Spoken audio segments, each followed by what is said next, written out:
प्रधानमंत्री धोखेबाज है, झूठ बोलने वाला इस देश का सबसे बड़ा अगर झूठा कोई है तो देश का प्रधानमंत्री। इसकी सरकार के सारे हथकंडे फेल हो गए और आंदोलन लगातार पहले से भी मजबूत होता चला जा रहा है। ये आंदोलन केवल किसान को बचाने का आंदोलन ही नहीं है, बीजेपी और आरएसएस के चंगुल से इस देश को बचाने का आंदोलन है। ये जियो यानी रिलायंस, ये अंबानी, ये अडानी, ये देश के गद्दार हैं, इनकी कोई चीज नहीं खरीदनी है। जो ये किसान मजदूर एकता के रूप में ये आज का दिन मनाया जा रहा है, इसके विषय में मैं आपको थोड़ी सी बात समझाने की कोशिश करूंगा। किसान आंदोलन पिछले 94 दिन से लगातार दिल्ली में चल रहा है। पंजाब में तो उससे पहले भी चल रहा था, लेकिन दिल्ली के बॉर्डर पर पिछले 94 दिन से लगातार चल रहा है। और इस किसान आंदोलन को बदनाम करने की, इसको तोड़ने की, इसमें हिंसा फैलाने की सरकार ने पूरी कोशिश की, लेकिन कामयाब नहीं हुई। जो किसान संघर्ष मोर्चा के जो नेता हैं, जो किसान हैं और उस पूरे आंदोलन को समर्थन देने वाले जितने भी लोग हैं, वो दिल्ली के भी हैं, दिल्ली से बाहर के भी हैं, हरियाणा के देसाती हैं, सबने इतनी ईमानदारी से, इतनी समझदारी से आंदोलन को चलाया है, उसका समर्थन किया है कि सरकार के सारे हथकंडे फेल हो गए और आंदोलन लगातार पहले से भी मजबूत होता चला जा रहा है। इसकी ये कॉमेंट कर देना पड़ेगा। आंदोलन पहले से भी मजबूत होता चला जा रहा है, लेकिन बात यह है साथियों, ये जो आंदोलन हमें करना पड़ा है, ये सरकार ये जो 3 कानून लेकर आई है, इनको कम करना ही को, ये क्या वैसे ही आगे है कि सरकार के दिमाग में और ऐसे ये कानून बना के ला दिया? ये इसके पीछे की कोई साजिश है, इसके पीछे की बहुत भयानक साजिश है। और वो साजिश है इस देश के 120 करोड़ लोगों को गुलाम बनाना, इस देश में हिंदू राष्ट्र की स्थापना करना, और बीजेपी और आरएसएस लगातार उसकी तरफ बढ़ते चले जा रहे हैं। लेकिन इस किसान आंदोलन ने उनके रास्ते में बहुत बड़ी रुकावट खड़ी कर दी। और मैं आपको विश्वास के साथ कह सकता हूं, ये आंदोलन केवल किसान को बचाने का आंदोलन ही नहीं है, बीजेपी और आरएसएस के चंगुल से इस देश को बचाने का आंदोलन है। इसलिए हर व्यक्ति को इस देश में जो भी जहां भी है, इस आंदोलन का साथ देना चाहिए, सहयोग देना चाहिए, चाहे जितना भी दे, चाहे वो पैसे से दे, चाहे वहां जाकर दे, किसी भी तरह का सहयोग इस आंदोलन में देना चाहिए, क्योंकि ये देश को बचाने का आंदोलन है। और ये आंदोलन सबसे ज्यादा हमको बचाने का आंदोलन है। सरकार अपने इरादों में अगर कामयाब हो गई तो सबसे ज्यादा गरीब मरेगा, आप और हम लोग मरेंगे। जो गरीब समाज है, अनुसूचित जाति यानी एससी, एसटी, ओबीसी, माइनॉरिटी, ये लोग सबसे ज्यादा मरेंगे। वो कैसे मरेंगे, केवल एक बात समझाऊंगा, उससे आप समझ लें। ये जो 3 कानून हैं, इन तीनों कानूनों में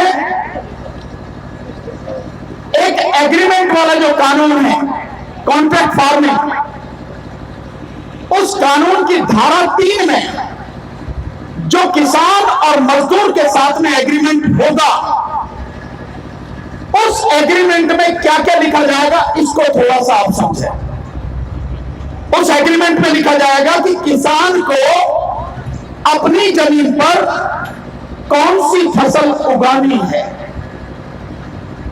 उस फसल की टाइमिंग क्या होगी, समय क्या होगा, उस फसल की क्वालिटी, स्टैंडर्ड, उसका ग्रेड क्या होगा, यानी कैसी होगी, बढ़िया घटिया क्या होगा, ये लिखा जाएगा।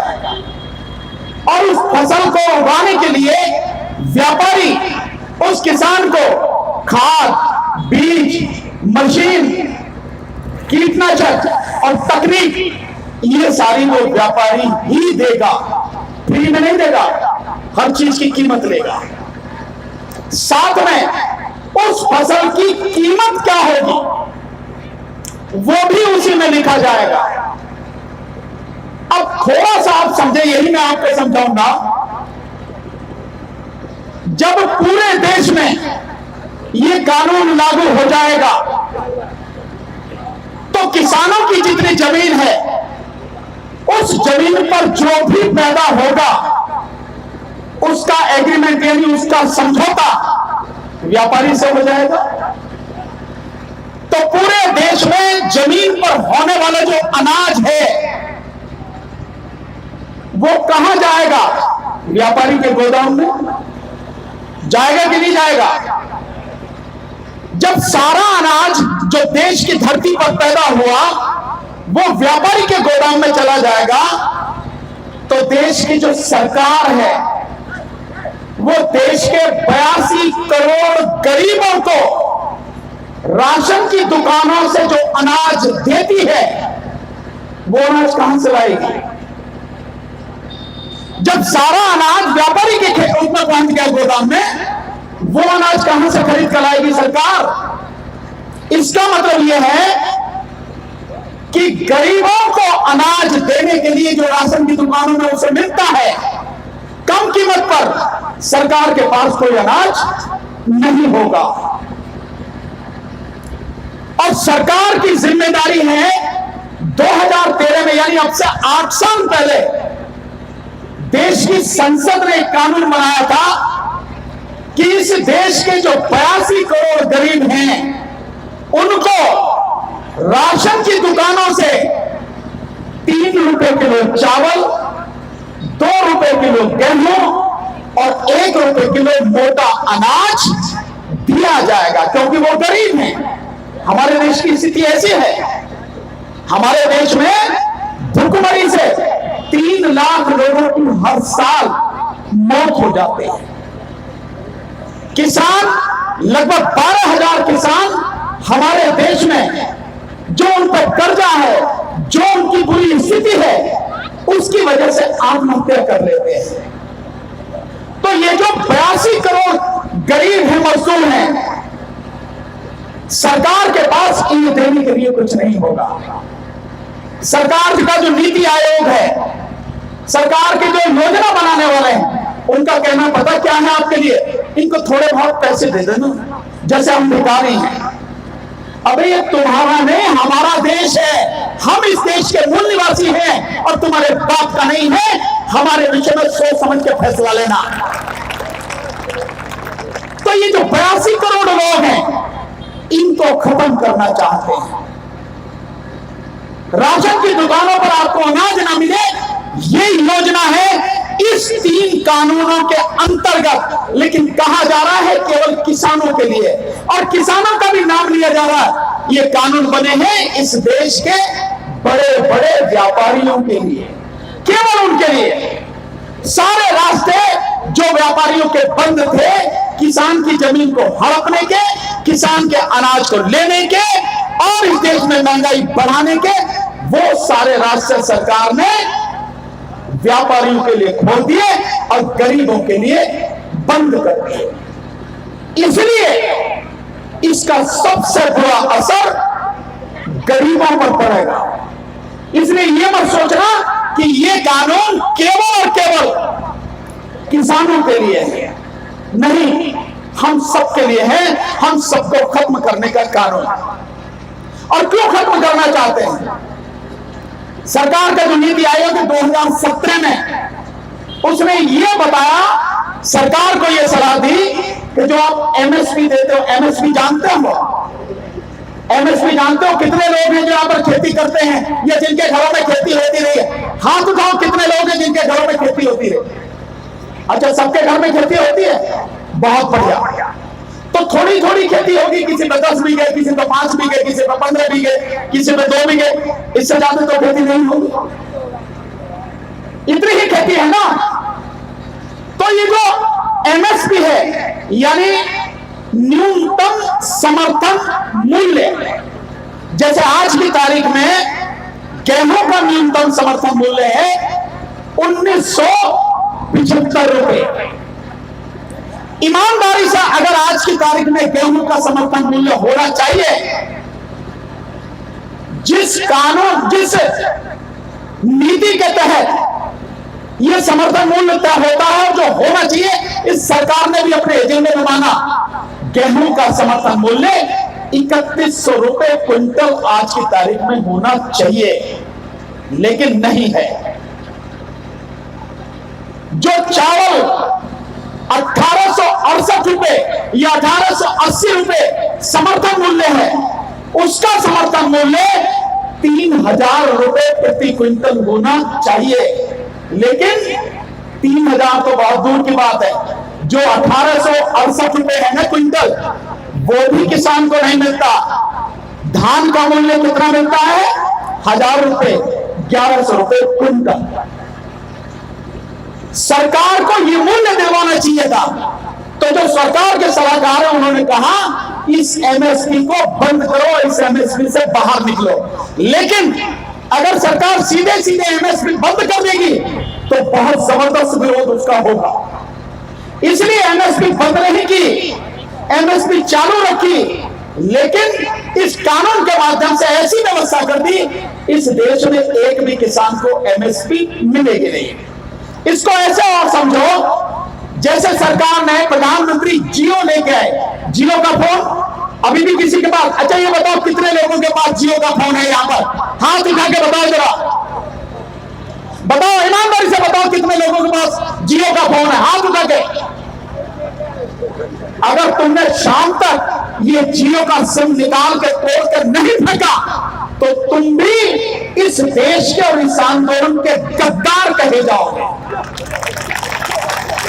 ये जियो यानी रिलायंस, ये अंबानी, ये अडानी, ये देश के गद्दार हैं। इनकी कोई चीज नहीं खरीदनी है और इनका फोन इस्तेमाल नहीं करना। निकाल के फेंको ये सिम और दूसरा सिम लो, चाहे एयरटेल का हो चाहे वोडाफोन को।